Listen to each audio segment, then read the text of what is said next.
Depuis plusieurs semaines, monsieur le député maire, j'insiste sur le titre, monsieur le député maire, les Ivoiriens font face à une crise énergétique. Tout le monde le sait. Quel commentaire vous en faites?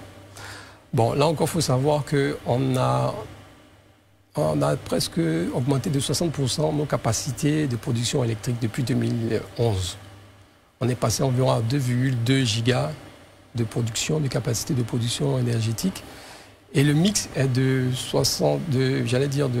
2 tiers thermiques, avec nos centrales de Cyprès, Lazito et autres, et 1 tiers barrage hydroélectrique. Donc on voit que effectivement les arguments avancés, selon le fait qu'on subit une sécheresse qui a réduit considérablement notre production, peuvent se tenir. Toutefois, je pense qu'on aurait pu anticiper ces problèmes et depuis longtemps, on aurait pu éventuellement investir un peu plus sur d'autres types d'énergie renouvelable, notamment le solaire.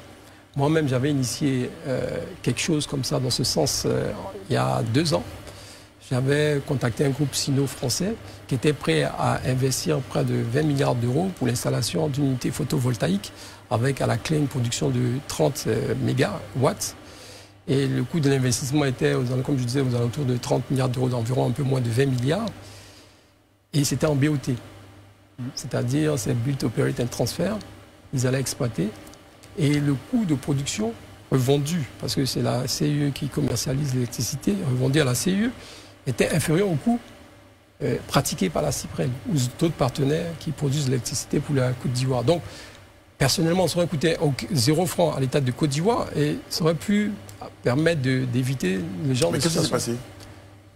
Je ne sais pas, je suis toujours en attente. J'ai essayé de voir le ministre de l'Énergie de l'époque. J'ai rencontré le DG de Côte d'Ivoire Énergie. Eux-mêmes ont étudié le dossier. Ils ont vu que la proposition était très intéressante. Et ce n'était qu'un déploiement sur zone-là. Mais on pouvait déployer sur presque tout l'étendue du territoire. Donc on pouvait monter jusqu'à même plus de 100 à 200 mégawatts de production. Est-ce qu'un autre acteur ne s'est pas senti menacé? C'est possible. C'est possible. Je ne suis pas dans les secrets de Dieu. Mais quand je sais que... Une journée où il n'y a pas de réponse. Moi, ce que je sais, c'est que pour la centrale de Korogo, on évalue à environ 35 millions d'euros le coût de la construction de la centrale solaire de Korogo pour une production d'environ 27 mégawatts, donc inférieur à ce que nous on a avec 30 millions d'euros. Et il y a une centrale aussi, j'ai oublié le nom de la ville du Nord-Est, qui a au même coût une production supérieure à celle de Korogo. Donc bon, allez-y comprendre quelque chose. Peut-être que l'ensoleillement n'est pas pareil dans toutes ces zones. Comment vivent les populations, vos populations à Zuenoula par rapport justement à ce qu'on est en train de vivre dans ce déficit d'énergie en ce moment? Bon, la ville est divisée. Est-ce que la ville est touchée? Disons, elle est à moitié touchée.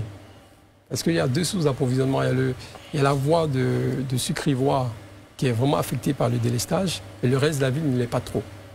Parce qu'on est peut-être connecté à un autre secteur où on ne subit pas trop de délestage. Donc, mais bon, c'est surtout déplorable pour notre économie. Vous imaginez les industriels qui se voient vraiment handicapés par, Très bien. Par cette